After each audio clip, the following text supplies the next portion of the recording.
Hey, welcome back. Another day, another vlog. Hope you're all well for today's show, Thursday. We're over the middle of the week. It's all happening. Busy day, lots happening overnight and today. So let's just get into it. No messing around. Now, I did spend a fair bit of time last night for the photos for the new video. That's going really well. It is an Astro, so there's going to be a combination of a daylight and a nighttime, plus some other stuff from around Whitman Park. So looking really good. There's definitely some good daylight photos. Some of the Astro photos have come up all right. It doesn't seem as clear. There might be a little bit of light pollution compared to, say, the Bell's Rapids one, which we got that super clear because of the no light filtering across. It does seem to make a massive difference. So we've got to look at it a bit more. There's a ton of work I've got to do in regards to the photo editing side and going through and sorting out which ones I want to keep. I'm starting to just tag them all now to trim out the ones I don't want to look at, and then come back through and start going through the process and getting them ready for your entertainment. So we're not far off.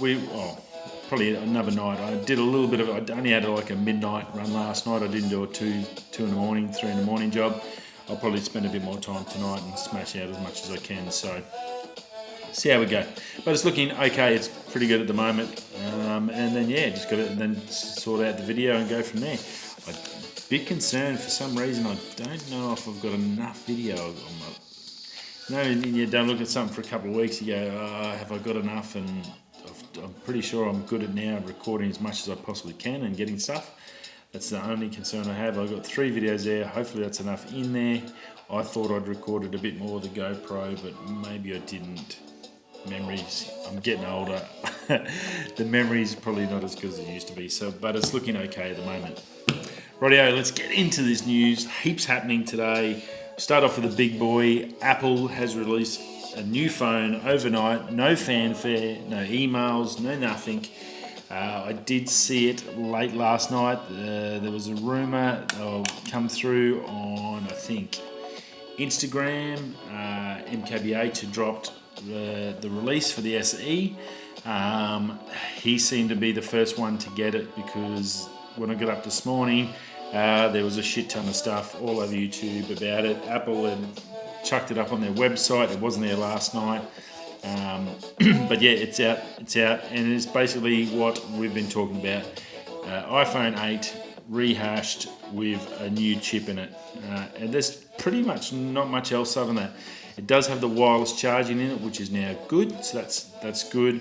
It gets portrait mode into the camera side. It's still a single lens, so all those sort of things, water resistance and all that, don't take it near water. But it's still $1,000 camera for what you get nowadays compared to new ones. I know all the new phones are $2,000, but when do they get that? I think when I got my iPhone 10, I think that was like $1,200 or something. Now they're all $2,000. We haven't moved that far, and the cameras are better, but really not much else. So yeah, a little bit concerning. Top of the range for the 256 gig storage, which you'd have to be crazy to get anything less. I've got mine 256 gig, and I have to take photos out of it all the time just to trim it down, which has been my biggest drama for 6 months, because when ISO 13 came out, it was crap, and when they split up iTunes, it's only now after the last update last week, finally they fixed it. I can now get my photos back and select the folders I want on my phone. 6 months it's taken Apple to fix this. Never told anyone it was an issue, never said anything, never got back to me when I rang them or rang up their hotline. The guy there had no idea how to fix it. He couldn't fix it. I wasted like an hour and a half on the phone with him. Never heard back, no emails, no nothing. There was just magically fixed. Crazy. So I'm just glad it's happened. Pretty pissed still pretty pissed off with Apple in regards to that. It's been a pain in the ass that the iTunes split. It hasn't worked. It's just a friggin' nightmare. They still think that everyone operates on Wi-Fi and the cloud. Cloud does not work in Australia. Let me get that through your heads, Apple. The cloud sucks in Australia, so you can't do that. So if you're going to make everything cloud-based, you're going to lose a lot of Aussies, because I still sync my phone to my computer to save everything, because data costs a friggin' arm, a leg, and your firstborn child through Telstra. Everyone works in the bush generally, so there's no reception. You're lucky if you get decent 3G, let alone 4G or 5G. There's no way we're going to get near that for a long time. So you can't run the cloud for these big items, these big ticket items. So it is there, and it's $1,128 for that big phone, for the top of the range base model iPhone. So the cheapest Apple iPhone you can now get is starting at $1,128, which I find ridiculous for a phone. That's a effing lot of money. The only way you're going to be getting a new phone is through a plan. Unless you really got $1,200 of cash just sitting around, burning your hole in a pocket. So unless your contract's up, you're not going to get a new phone, and at the moment they're going to struggle for the next 6 months trying to sell these things. I'm assuming that's why they've only released this phone now. They were supposed to bring out 2 or 3 phones and then another 3 or 4 Pro versions in September. I think they're going to wait until September to see how this COVID thing happens before they release any more, and just take the hit on this one, because this was never going to sell a heap. So just release it to keep the flow going, keep the interest in Apple going, the momentum, and but $1,128. Really all you're doing is getting a new processor. That's about it. That's a lot of money, considering you probably go and get an iPhone 8 on eBay for $200. You want to, I can't see them selling too many of these at the moment. So anyways, right, Jared Poland over at Frono's Photos. A couple of things from him this morning. M50, he talked about the M50 new body rumours coming out later the year. Now, I know I talked about this previously. Found some info on Canon rumours and some other YouTube pages. The guys have talked about it, that we're due for an M50 refresh. How that's going to be, I've said multiple times, it'd be fantastic if they changed the mount to go have an M50 Pro version. So you get that APC type sensor, but you get that mount like their Z50 did, and it's gone really well. It's actually one of their best cameras. It's got the Z mount. Why can't the M50? We have a Pro version where it's got the RF mount. So you want that small form factor, but you don't want to have to carry a massive camera or massive body like a 1DX, whatever. Give us a rugged Pro version M50 that's water resistant, dust resistant, like a mini 1DX, but for the ASPC market. I think that'd be brilliant, and this is a chance to make that M50 that camera. Put that RF mount on there so you can use that Pro glass. That'd be pretty sick. I know it's mega dollars for the lenses, but I even now, like the M lenses you've got out are pretty average. The only good lens is this lens, and that's done by Sigma. And the good lens, the 55-200 I use regularly, and I think that's a good lens, but there's still nothing fantastic. The Sigma 16mm lens, that new prime range they brought out, well, I'm assuming the other two is just as good as this, but I love this lens. It's fantastic. I use this 90% of the time to shoot photos, and that I'll swap lenses to get different effects, but filming wise, the 16mm is fantastic. So I'd love to see that M50 come out as a Pro and make it like a mini 1DX, M50X. Do that. Put a RF mount on there. So bring out a new version of the M50, a base model. Let's keep that one there. Then bring out the X model, which will be basically a mini 1DX. Dust sealing, waterproof, all that. Put a CF X Express card in it. Give us that RF mount so we can go full craziness. Why not? give your people some options. I buy it. I don't really want a massive camera to hold. I like this because I've got my cage on there anyway with my other stuff to mount my other stuff. And you're going to have that on your L brackets and all that. You can have that on whatever camera you have. So if you start with a 1DX, and I've held one and they're friggin' heavy, you start adding crap onto that, you're gone. And Canon hasn't been smart enough to make a camera with an inbuilt Arca mount.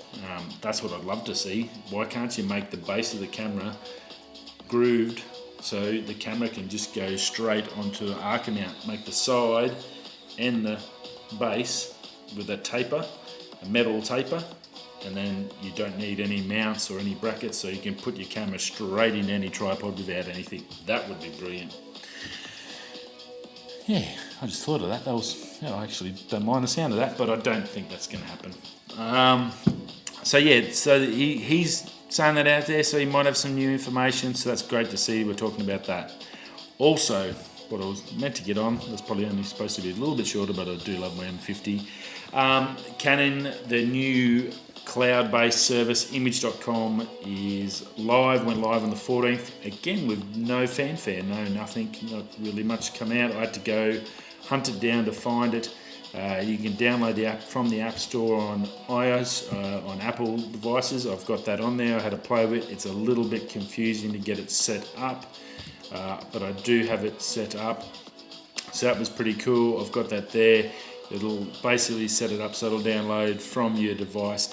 Now, the good thing I did find with it, and I think it hasn't been mentioned, using this service and will now allow you to live stream, which I couldn't do before. So this now going through the Wi-Fi, I'm hopeful now I should be able to, with the M50, live stream straight to YouTube. So I've got to do a bit of research on that and suss it out and see if I can do it. If that's the case, well then I can do these another day, another vlog series while I'm at home at least. I don't think I won't be able to do it at work because I've got to go off my mobile phone to get data because we don't have any free internet at work. It's terrible. But while I'm at home, I can then, hopefully I've got the ability that I can just stream this show straight to you live, and then I don't have to upload it and all that. Just won't be a thumbnail, so that's all right. I can go and add that on later for the guys that can't watch it live. So something different, and we can do some live shows and unboxings and all that sort of stuff. So I thought that was pretty cool. Now, it's all the things they talked about the same. You got 30 days before they delete it. You get 10 gigabyte, but it only stores thumbnail size data packets. You can push the stuff straight to Instagram from there through the app. So it'll store them at that Instagram type level. So not going to be super huge data. You need to basically push it through to your computer, download it, and then go through the process. So, and again, this doesn't really work if you're out of Wi-Fi range, which is the tricky part. They haven't said anything about using mobile data, and when I connected to it, I had to basically go into a Wi-Fi service. So as far as I'm concerned, it's the same issue you're going to have if you're out and about, unless you're going to take a mobile Wi-Fi device with you that you can connect to user's Wi-Fi, which, why would you? Because you've got a phone, you're going to spend another $300 to $400 just so you can do this, which doesn't make sense. You're going to come back to your house with all the stuff on your hard drive or on your camera, on your SD cards. You just upload them. So I just don't see it's going to work. I'm going to try it and see how it goes and see if I get home and that, but I'm still got to get in Wi-Fi range, which is in my home, so I'm going to be here, and then you've got to go into the app to do it. So I just can't see it working myself. As I said, I think the first time I mentioned this, I said it's great if you're in a production photography facility and you can just have it set up and then just be pumping it straight to the computer. So someone's sitting there editing for the pros and they can just shoot Wi-Fi, nothing else on it, just going bang, and it's just going there with no cables or senders or nothing, and shooting straight to the computer. That'd be fantastic, and I think that's probably where it's going to work. But I don't know. It's early days, need to suss it out. Now, Google. We know about Apple's bringing out its own processor, and that's due out in 2021. So all its products, its computers will have its own Apple. There'll be no more AMD or Intel inside. It's all going to be Apple's own custom chips. Google has come out, or hasn't come out, but they found Google is now going to be making its own chip using 5nm tech. And 2021 is their date too. So as much they're on par with Apple. So next year we're going to see a massive technology switch from these two huge companies. So your Android devices will now be powered by Android.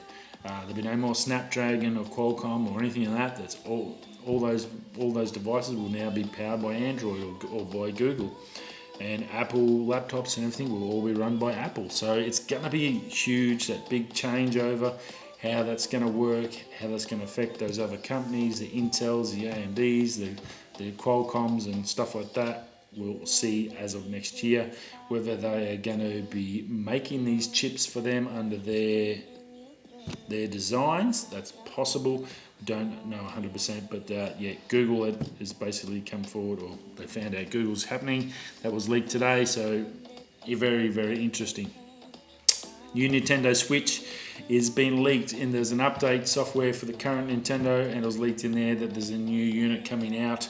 Boys found out, so they don't know if it's going to be a hard type thing that you can leave at home and just play it at home, or what it is, but there's details in the new update that show that there's something new coming for the Nintendo Switch platform, so keep an eye out for that. Over on Instagram for you foodies, especially MasterChef just starting up as we talked about yesterday.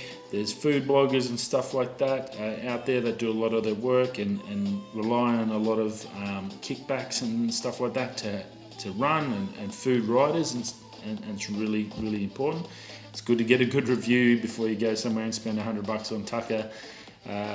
If someone can go and test all these places out and tell you if it's worth even going to, if it's no good, or if you run a restaurant, if you're getting bad reviews, what do you need to do to fix it, to change it so you can become profitable? That's important.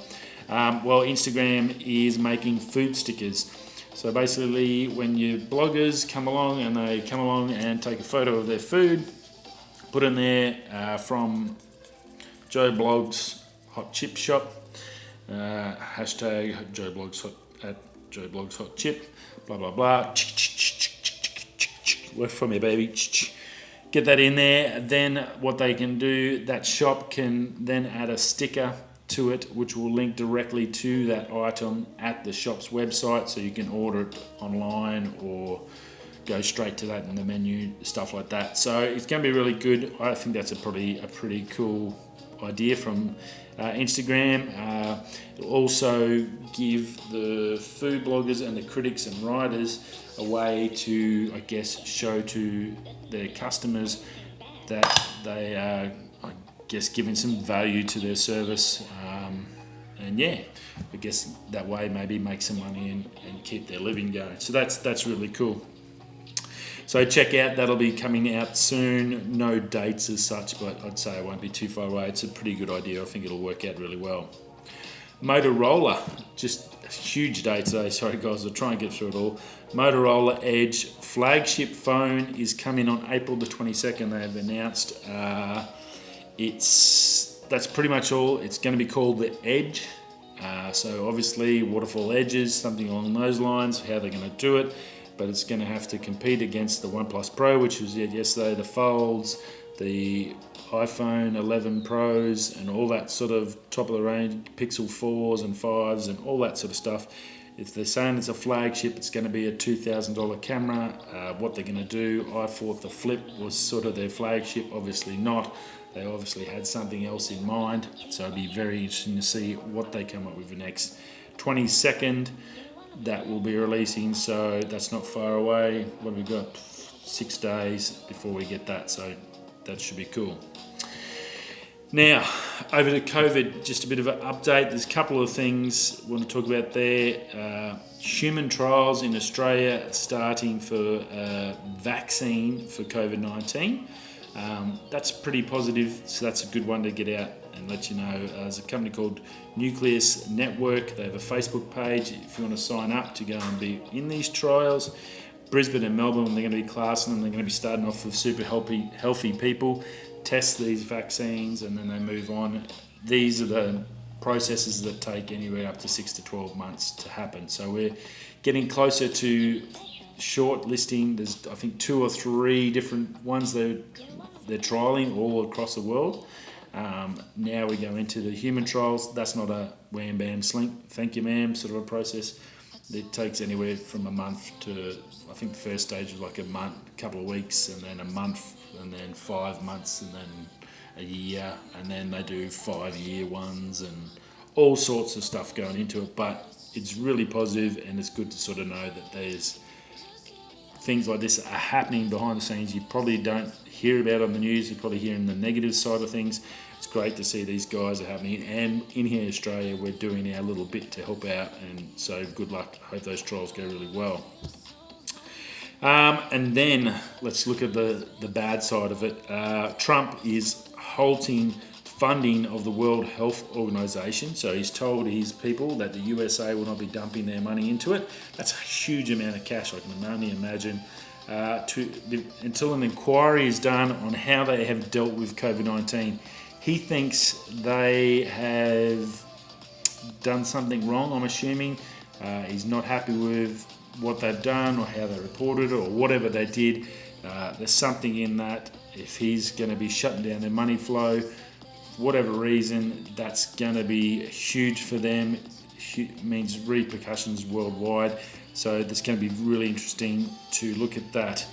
Also, while in that, I think there's something to do a little bit about China possibly persuading the World Health to say or do something. I'm not sure. So we'll stay tuned for that. It's going to be pretty interesting how that plays out. Also, there's new bits and pieces, or let's call them rumours, because that's pretty much what they are at the moment. We all heard about the rumours about the wet markets and bats, and someone ate a bat in a wet market, and then its house crossed to humans and all that. Well, the new rumours are that, and there's multiple of these, and a few sort of in the fact of let's sue China in regards to the Wuhan Virology Institute that's there had been working on coronavirus type proactive, I won't say negative, proactive work and scientific research into coronaviruses with bats. They've been collecting bats. Then the rumours now are saying that possibly could have leaked out of there. Something's got out of there due to some poor practices apparently that the Virology Institute there a little bit dodgy on their work health and safety programs, as you can imagine. So they're thinking that something's got out, and this is where it's all started, because the first patient 0 never went to the wet market in Wuhan, and that was the first one to die from it. The other people had gone to it after, but they might have been just going to get tucker or whatever, or dinners. So there might be a little bit more to this story played out in the next couple of months, and I think this then ties in with Trump with the World Health and World Health, who would go back and try and find out exactly where it started. I think that's sort of what we're looking at. Multiple calls on suing China, which I think one of the reports, let's sue them for $6.5 trillion, which is fantastic. Good luck getting anything off China. They don't even have copyright laws, so you got no chance of getting any cash out of them. Very. I think that's probably going to end up just being washed under the carpet. Whatever happened there, we know they've run the world. They've got too much power, too much money, and they own pretty much everything. They own about 80% of Australia, so there's not much we can do against them. But it'll be very, very interesting, nonetheless. Rightio, that was a massive show. 25 minutes. I better get off here so you can get back to work. Have a great Thursday. I'll see you all again tomorrow. Thanks for stopping by. If you haven't subscribed, smash it down the left. If you're going that way or that way, see you Friday.